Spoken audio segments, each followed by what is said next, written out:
तीसरा पैगाम आपकी खिदमत पे लेकर के आ रहा हूं। दीन दुनिया दोनों की भलाई हासिल करनी है। इस दुनिया में दुनिया भी कमाना है, दीन भी कमाना है। रास्ता मैं बता रहा हूं, बिल्कुल आसान है। आपसे बढ़कर के दुनिया में कोई मालदार नहीं हो सकता। रास्ता मैं बता रहा हूं। आपको हलाल कमाना है, हिसाब से खर्च करना है। आपसे बड़ा मालदार दुनिया में कोई हो ही नहीं सकता। तजर्बा करके देख लीजिएगा, 1 साल आपको 10 साल के बराबर अल्लाह तरक्की देगा। हलाल कमाइए, हिसाब से खर्च कीजिए। ध्यान से सुनिए, सुनाने के लिए जा रहा हूं। कौवा और कुत्ते को आपने देखा है। कौवा की आदत अलग है, कुत्ते की आदत अलग है। कौवे को देखेंगे आप, मुर्दार को देखा तो अकेला नहीं खाता है, सारे कौवे को जमा करता है, पूरे अररिया जिला के कौवा को जमा करता है, उसके बाद खाता है। लेकिन कुत्ते की आदत इसके बरखिलाफ। कुत्ता का पेट 1 बालिश का है और गौरू हाथी उसका 10 गुना है। वो अकेला खा नहीं सकता, लेकिन खुद भी नहीं खाता, अपनी कौम को भी खाने नहीं देता। यही हाल है हराम कमाने वाले का। वो दूसरे को लूटता है, दूसरे की मुसीबत में काम नहीं आता। दूसरी बात बताने के लिए जा रहा हूं। आप देखेंगे, एक कौवा को मार करके आप खेत में टांग दीजिए, एक कौवा वहां नहीं पहुंचेगा। मुर्दा कौवा से नसीहत पकड़ता है। और 100 कुत्ते को मार दीजिए, दूसरा कुत्ता वहां से सामने से गुजर जाएगा, नसीहत नहीं पकड़ेगा। जो हराम खोर होता है, हराम कमाता है, वो दुनिया में मुसीबत से नसीहत नहीं पकड़ता। तीसरी बात बताने के लिए जा रहा हूं। आखिर कौवा का पेट भरा, वो उड़ जाता है, लेकिन कुत्ता वहीं जोतता रहता है, मरे हुए हाथी को जोतता रहता है, पेट भर गया। दोनों में फर्क क्या? कौवा के पेट में भूख है और कुत्ता की आंख में भूख है। और आंख की भूख नहीं मिटती है, कब्र की मिट्टी से मिट जाती है। पेट की भूख थोड़े में मिट जाती है। इसलिए गरीब बेचारा मुट्ठी भर खा लेता है, हलाल कमाने वाला मुट्ठी भर खा लेता है, उसका पेट भर जाता है। लेकिन हराम कमाने वाले के पास करोड़ भी है तो उसको सब्र नहीं है, वो अरब के चक्कर में है। 3 आदत दिखाने के लिए जा रहा हूं कुत्ते की। कुत्ते को आप देखेंगे टांग उठा करके पेशाब करता और जमीन में जब चलता तो सूंघता रहता। और तीसरी आदत कुत्ते की क्या है? जो रोटी का टुकड़ा दिया उसके आगे दुम हिलाता है, और जो कुछ नहीं देता उसको आंख दिखाता है। ये कुत्ते की आदत आपको दिखाने के लिए जा रहा हूं। इंसान कहां पहुंच जाता है हराम कमाने की वजह से। आपकी आंख से मैं पट्टी हटा रहा हूं। हराम कमाने की वजह से कुत्ते से भी आदमी बदतर हो जाता है। दिखाने के लिए जा रहा हूं। कुत्ता टांग उठा करके पेशाब कर रहा है, मतलब क्या है कि बदन में पेशाब ना लगे। और कुत्ता मुंह मार रहा है पखाने में, मुंह को बचा नहीं रहा, बदन को बचा रहा है। यही हाल हराम कमाने वाले का है। वो कपड़े को बचाता है पेशाब पखाने से, वो बदन को बचाता है पेशाब पखाने से। पेशाब पखाने से भी ज्यादा गंदी चीज हराम है, वो हलक के नीचे उतार रहा है। देखिए, कुत्ते में हराम कमाने वाले में कोई फर्क नहीं। दूसरी बात देखिए, कुत्ता जब चलेगा तो जमीन को सूंघता, क्या मतलब कहां रोजी है। और हराम खोर रिश्वत खाने वाला वो दूसरे की जेब टटोलता है, किसकी जेब में ज्यादा पैसा है। तीसरी बात याद रखिए जो मैं आपको सामने रखने के लिए जा रहा हूं। कुत्ते को आप देखेंगे, जो टुकड़ा देता है उसके आगे दुम हिलाता है, जो टुकड़ा नहीं दिया उसको आंख दिखाता है। आप देखेंगे हराम कमाने वाले को अमीर को सलाम करता है, हाँ सर, यस सर, हाँ सर, यस सर, हाँ सर, यस सर। और जहां गरीब को देखेगा भीख मांगते हुए, उसको गाली देगा, धक्का देगा, उसको आंख दिखाएगा। देखिए, सेम कुत्ते की आदत आ गई कि नहीं आ गई। हम इंसान हैं, अल्लाह ने हमें इंसान बनाया, जानवर नहीं बनाया। हम मुसलमान हैं, इस्लाम की दौलत अल्लाह ने हमको अता फरमाया, आखिरी नबी की उम्मत में अल्लाह ने पैदा फरमाया। इंशाअल्लाह हलाल कमाएंगे, हिसाब से खर्च करेंगे, हाथ उठा दीजिए इंशाअल्लाह। बेटा की शादी फ्री में नहीं करेंगे, हाथ उठाइए इंशाअल्लाह। कर तो भी तरक्की दुनिया में, असबाब तिजारत पैदा कर तो भी तरक्की दुनिया में, اسباب تجارت پیدا کر تو بھی ترقی دنیا میں،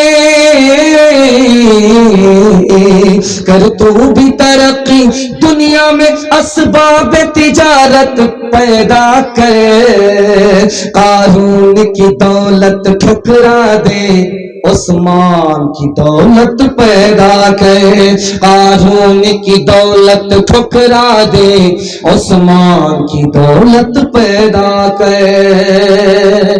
قرآن کے حوالے سے پیغام ہے، بچے کو آپ قرآن پہلے پڑھا لیجیے، اس کے بعد میں آپ سے کہتا ہوں قرآن کی دعا ملے گی، آپ کا بچہ 1 نمبر کا ڈاکٹر ہوگا، 1 نمبر کا پروفیسر ہوگا، 1 نمبر کا انجینئر۔ قرآن کے حوالے سے بتانے کے لیے جا رہا ہوں، انشاءاللہ سننا ہے، عمل کرنا ہے۔ جوش کے ساتھ ہاتھ اٹھا دیجیے۔ آپ لوگ بھی سوچ رہے ہیں کہ بار بار غلطی کر رہے ہیں، 7 خون آپ کا معاف ہے، اس کے بعد غلطی مت کیجیے گا، سیدھا جنازہ پڑھ دیں۔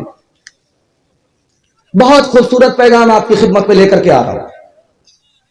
نبی کے حضور امت کا گناہ پیش کیا گیا، اللہ آپ کے علم میں اضافہ فرمائے، میرے مطالعہ کو تازہ فرمائے۔ تو سب سے بڑا گناہ امت کا کون سا تھا؟ کہ امت نے اس قرآن کو چھوڑ دیا جس قرآن کو نبی نے پکڑ کر کے دنیا میں اسلام کو پھیلایا۔ آپ کا بیٹا حافظ نہیں ہے چلے گا، لیکن حافظ ہو کر کے اگر قرآن بھول گیا بہت خطرے کی بات ہے۔ جانتے ہیں کیا نقصان ہوگا؟ اللہ کی عدالت میں آئے گا تو ہاتھ ہی نہیں ہوگا، اس کا ہاتھ کٹا ہوا ہوگا۔ دنیا میں ہاتھ تھا لیکن اللہ کی عدالت میں اس کا ہاتھ کٹا ہوا ہوگا، بدن میں گوشت نہیں ہوگی، چمڑی نہیں ہوگی، ہڈی پر کھڑا ہوگا۔ کتنا بڑا گناہ۔ تیسری بات بتانے کے لیے جا رہا ہوں، ایک بات راز کی سنیے آپ، مولانا ہو کر کے بھی اپنے بچے کو مدرسے میں نہیں پڑھا رہا، مولوی ہو کر کے بھی اپنے بچے کو اسکول میں پڑھا رہا، مدرسے کی تعلیم، اس کو قرآن تک کی تعلیم نہیں دلایا، اردو تک کی تعلیم نہیں دلایا۔ ماسٹر ہیں، انجینئر ہیں، قرآن پڑھانے کے لیے تیار نہیں ہیں، قرآن سا بچہ ان کا محروم ہے۔ یہ کون لوگ ہیں؟ میں آپ کو ایک لائن میں جواب دینے کے لیے جا رہا ہوں۔ ان کا بچہ لاکھ انجینئر بن جائے، لاکھ ڈاکٹر بن جائے، کیا کرے گا؟ 2 روٹی کمائے گا، 2 بوٹی ملے گی، اس سے زیادہ نہیں۔ باپ بھی دنیا دار، بیٹا بھی دنیا دار، روٹی کی تو قدر ہے، اللہ اور اس کے رسول کے علم کی کوئی قدر نہیں ہے۔ اتنا بڑا دنیا دار یہ باپ ہے، اور آپ کا بچہ محروم رہ گیا، اس کو قرآن نہیں ملا، وہ اللہ کی عدالت میں مقدمہ بھی کرے گا، مطالبہ بھی کرے گا۔ قرآن کی تفسیر میں لکھا ہوا ہے وہ بچہ جو قرآن سے محروم ہے وہ مقدمہ کرے گا اللہ کی عدالت میں، اور آپ کو کلیجہ منہ کو آ جائے گا۔ وہ مقدمہ کس کے خلاف کرے گا؟ اپنے ماں باپ کے خلاف کرے گا۔ مطالبہ کیا کرے گا؟ میرے ماں باپ کو ڈبل عذاب دو، جنت سے محروم کر دو، اس لیے کہ اس نے قرآن سے ہمیں محروم کر دیا۔ تیسری بات یاد رکھیے، بہت دھیان سے اس کو سنیے گا، بہت دھیان سے۔ اسکول سے بچہ نکلا، ایک عالم نے اس کو روکا، کہا میرے سوال کا جواب دو، انگلش اچھی ہے یا عربی اچھی ہے؟ اس بچہ نے فٹ سے جواب دیا کہ انگلش سے عربی اچھی ہے۔ کہا کہ وہ کیسے؟ تو بچہ جواب دیتا ہے کہ اللہ کا قرآن عربی میں نازل ہوا، انگلش میں نازل نہیں ہوا۔ اب اس عالم نے اس بچے سے پوچھا کہ بیٹا تم قرآن کے بارے میں اتنی جانکاری رکھتے ہو تو قرآن کیوں نہیں پڑھتے ہو؟ اسکول میں پڑھتے ہو قرآن چھوڑ کر کے، قرآن پڑھ کر کے اسکول میں آنا چاہیے۔ اس بچے کا جواب سنیے، میرا باپ ہی نہیں چاہتا ہے کہ میں قرآن پڑھوں، میرا باپ ہی نہیں چاہتا ہے میں خدا کے رسول کے علم کو حاصل کروں۔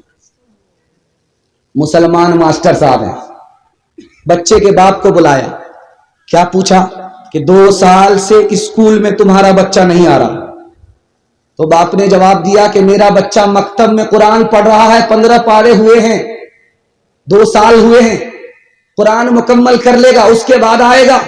وہ مسلمان ماسٹر مسلمان ہو کر کے کیا کہتا آپ کو سن کر کے حیرت ہوگی، پیر کے نیچے سے زمین نکل جائے گی، اس گھر کو آگ لگ گئی گھر کے چراغ سے۔ وہ مسلمان ماسٹر کہتا ہے قرآن کے چکر میں تمہارے بچے کے 2 سال برباد ہوئے، قرآن مکمل کرنے کے چکر میں ہو گئے 4 سال برباد ہوئے۔ مسلمان کے گھر میں پیدا ہوا، اس کا نام کیا تھا؟ پروفیسر آصف فیضی۔ जानते हैं वो कैसे इस्लाम से खारिज हुआ? आपको सुनकर के हैरत होगी। उसने कहा कि कुरान अल्लाह की किताब है, हम ये मानते हैं, लेकिन कुरान में जो निकाह है उसको हम नहीं मानते, कुरान में जो तलाक है हम नहीं मानते, कुरान में जो पर्दा है हम नहीं मानते। तो अल्लाह का बंदा फिर क्या मानता है? कुरान को मान रहा है, निकाह को नहीं मान रहा, तलाक को नहीं मान रहा, इस्लाम से खारिज हो गया। क्यों?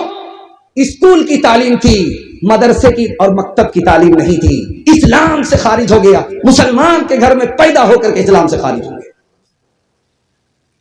इतना बड़ा मजमा है। एक सवाल मैं करूंगा कि आज आप लोग कुरान पढ़ करके आने वाले कितने लोग हैं? हाथ उठाइए। तो कुरान घर में आज आपने पढ़ा है, वो लोग हाथ उठाइए। जो लोग आज कुरान घर में पढ़ करके आए जलसा सुनने के लिए, वो लोग हाथ उठाइए। देखिए कितने कम लोग हैं। और मैं एक सवाल और करूंगा कि मोबाइल आज किन लोगों ने देखा है, अखबार आज किन लोगों ने पढ़ा है? तो शायद ही कोई आदमी बचा हुआ होगा। अखबार आप रोज पढ़ेंगे, मोबाइल आप रोज देखेंगे, उससे कुछ मिलने वाला नहीं। जिसका देखना इबादत, जिसका पढ़ना इबादत, जिसका सुनना इबादत, जिस पर अमल करना इबादत, उसके लिए हमें फुर्सत ही नहीं है। तो खुदा को अगर हम भूलेंगे तो खुदा हमें भूल जाएगा। दुनिया की तरक्की हमको हासिल नहीं होगी, जिल्लत की पस्ती में अल्लाह गिरा देगा। हाथ उठा करके वादा कीजिए, कुरान से 100% हमारा रिश्ता रहेगा। मोबाइल से भी बढ़ करके हाथ उठाइए इंशाअल्लाह। जनाजे पर कुरान पढ़ेंगे, तरावी में और जुमा में कुरान सुनेंगे, हाथ उठाइए इंशाअल्लाह। ताकों में सजाया जाता हूँ, आँखों से लगाया जाता हूँ, तावीज़ बनाया जाता हूँ, धो के पिलाया जाता हूँ। जब कौलो कसम लेने के लिए तकरार की नौबत आती है, तब मेरी जरूरत पड़ती है, हाथों से उठाया जाता हूँ।